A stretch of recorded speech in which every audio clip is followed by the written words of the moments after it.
Pernahkah Anda membayangkan sebuah kisah yang mampu bertahan melintasi waktu selama lebih dari 2.800 tahun?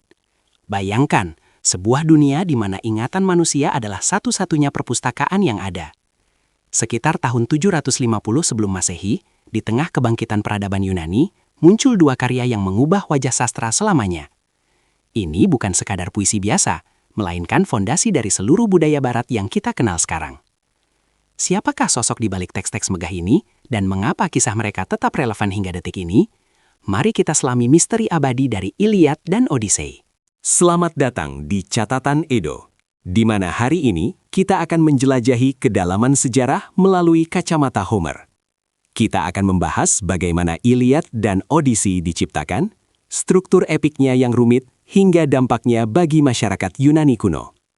Anda akan melihat bagaimana tradisi lisan berubah menjadi kata-kata tertulis yang sakral. Video ini akan membawa Anda melintasi medan perang Troya yang berdarah hingga samudra luas yang penuh monster. Pastikan Anda menyimak hingga akhir untuk memahami mengapa Homer disebut sebagai pendidik Yunani. Mari kita mulai perjalanan intelektual ini. Sekitar abad ke-8 sebelum Masehi, Yunani sedang bangkit dari masa kegelapan menuju era baru yang gemilang. Pada periode ini, sistem penulisan alfabetis baru saja diperkenalkan kembali setelah hilangnya skrip linear B. Namun, sebelum pena menyentuh papirus, kisah-kisah hebat ini hidup dalam bentuk nyanyian. Para penyair yang disebut rapsode berkelana dari satu kota ke kota lain, menghafal ribuan baris ayat. Mereka tidak sekedar menghafal, mereka menghidupkan kembali pahlawan-pahlawan masa lalu. Inilah atmosfer yang melahirkan puisi epik yang kita kenal sebagai Iliad dan Odyssey. Nama Homer muncul sebagai sosok sentral, namun identitas aslinya tetap menjadi salah satu misteri terbesar dalam sejarah. Tradisi menggambarkan dirinya sebagai seorang penyair buta dari Kios atau Smyrna yang memiliki kemampuan luar biasa.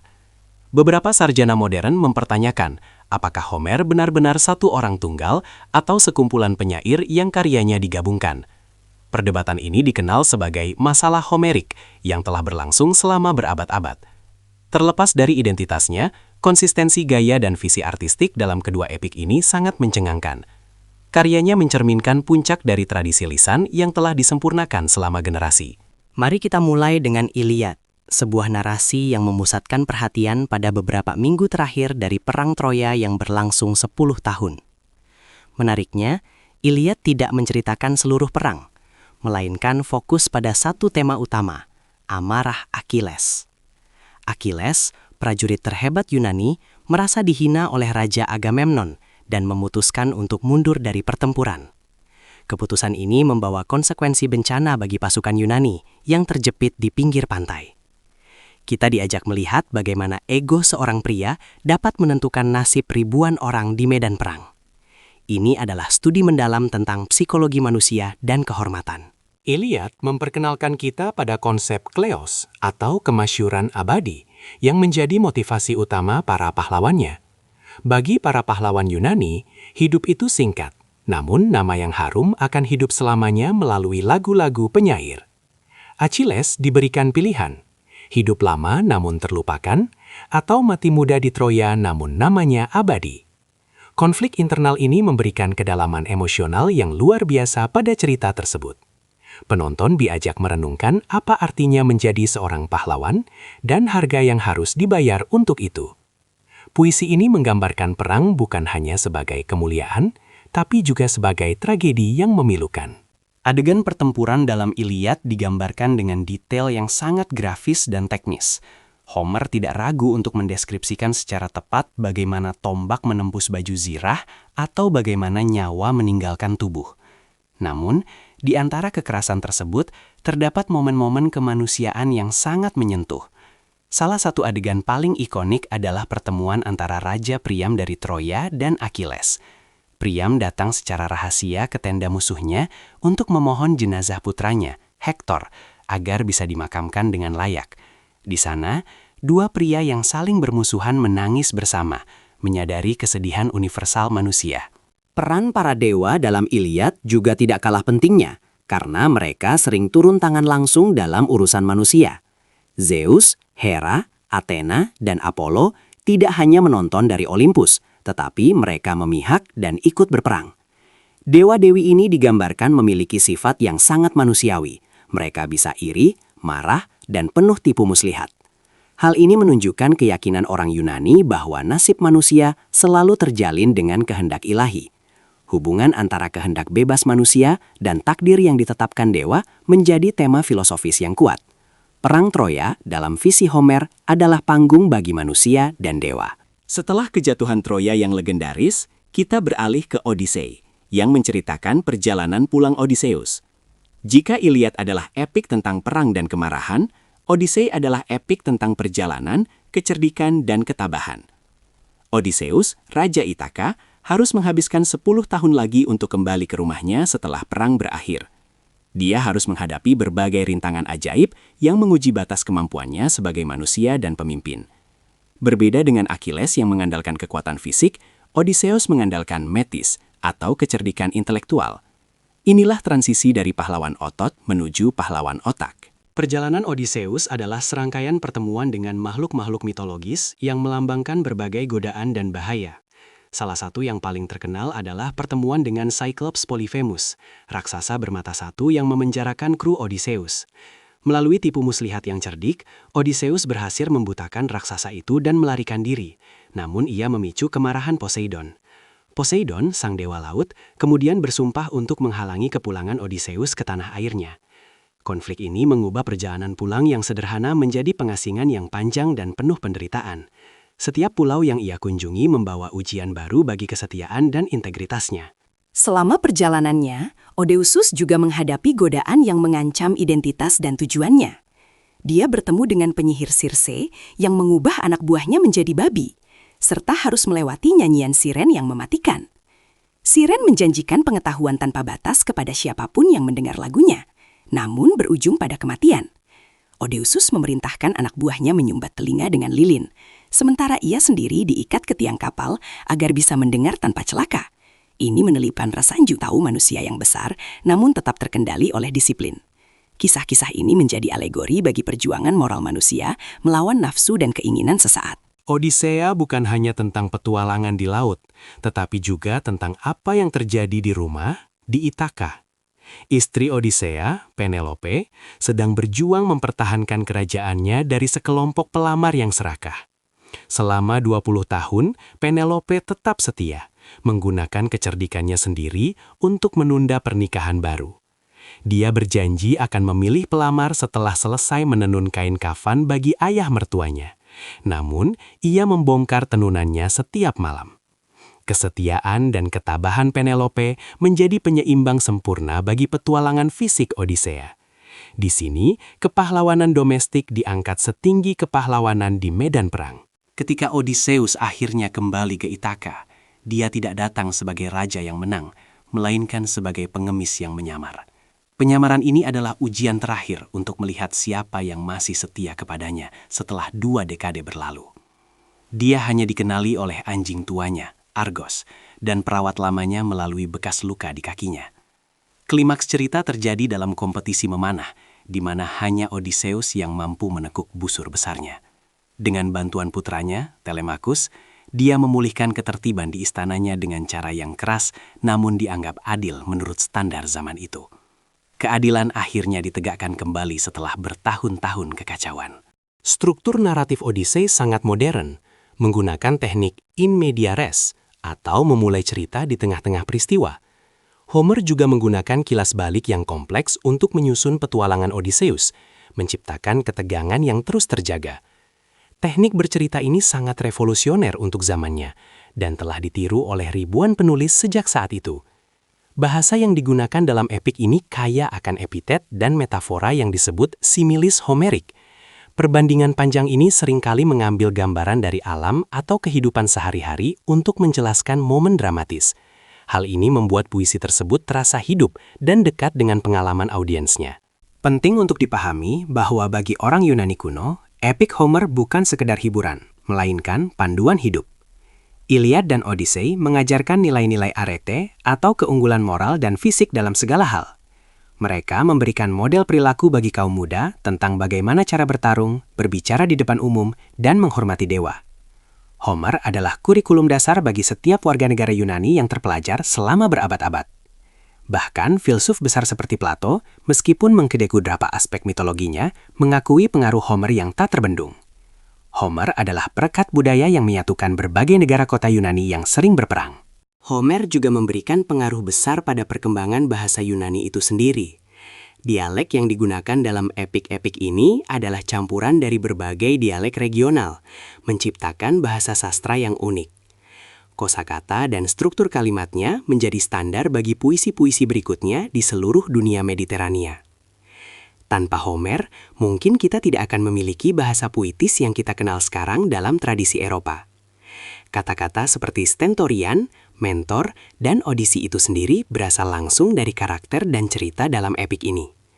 Dampak linguistiknya menyebar luas ke bahasa Latin dan akhirnya ke bahasa modern kita saat ini. Dunia yang digambarkan Homer seringkali disebut sebagai dunia pahlawan, yang mencerminkan transisi dari zaman perunggu ke zaman besi. Meskipun cerita tersebut berlatar belakang Perang Troya sekitar tahun 2100 SM, detail budayanya sering mencerminkan abad ke-8 SM. Arkeolog seperti Heinrich Schliemann pada abad ke-19 mencoba membuktikan kebenaran sejarah dari situs Troya. Penemuannya membuktikan bahwa Troya adalah tempat yang nyata, meskipun elemen supranatural dalam puisi tetap menjadi ranah mitos. Hal ini menciptakan perpaduan menarik antara fakta sejarah yang terkubur dan imajinasi puitis yang luar biasa. Epik ini berfungsi sebagai jembatan antara ingatan sejarah dan kreasi artistik. Konsep xenia atau hukum keramah tamahan adalah pilar moral utama lainnya dalam karya Homer.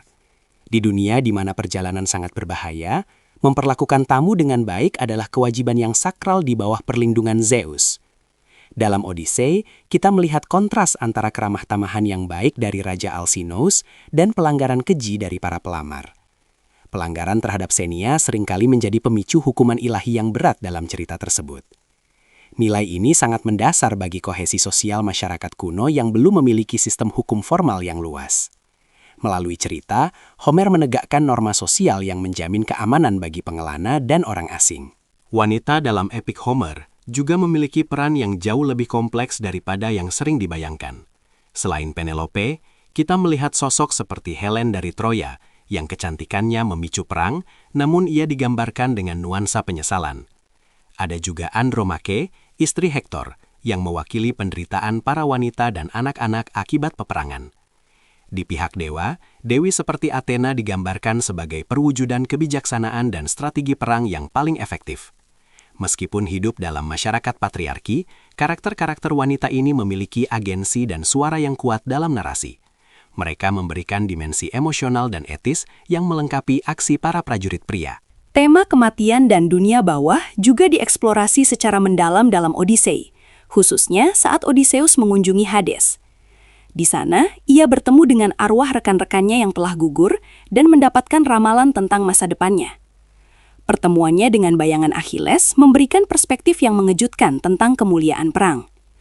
Achilles mengatakan bahwa ia lebih suka menjadi budak di dunia orang hidup daripada menjadi raja di dunia orang mati. Pernyataan ini memberikan kontras tajam terhadap pengejaran kehormatan yang mendominasi Iliad. Ini menunjukkan perkembangan pemikiran Homer tentang nilai kehidupan manusia dibandingkan dengan kejayaan Anumerta. Dunia bawah Homer adalah tempat yang suram, mempertegas betapa berharganya setiap saat di bawah matahari. Epik-epik ini juga kaya akan simbolisme, seperti busur Odysseus yang hanya bisa ditarik oleh pemilik sahnya. Busur itu melambangkan otoritas, kekuatan, dan hak ilahi untuk memerintah yang tidak bisa dipalsukan. Dalam Iliad, perisai Achilles yang dibuat oleh dewa Hephaestus digambarkan memiliki seluruh dunia terukir di atasnya. Deskripsi perisai tersebut mencakup pemandangan kota yang damai, ladang pertanian, dan pesta pernikahan di samping pemandangan perang. Perisai itu mengingatkan pembaca bahwa perang hanyalah sebagian kecil dari pengalaman manusia yang lebih luas. Simbol-simbol ini memberikan kedalaman tematik yang melampaui aksi fisik dalam cerita tersebut. Transisi dari tradisi lisan ke tulisan pada tahun 750 SM sangat krusial bagi pelestarian karya ini. Tanpa penemuan alfabet Yunani, versi stabil dari Iliad dan Odyssey mungkin tidak akan pernah ada. Penulisan memungkinkan struktur yang lebih panjang dan kompleks daripada yang bisa dipertahankan secara akurat hanya melalui ingatan.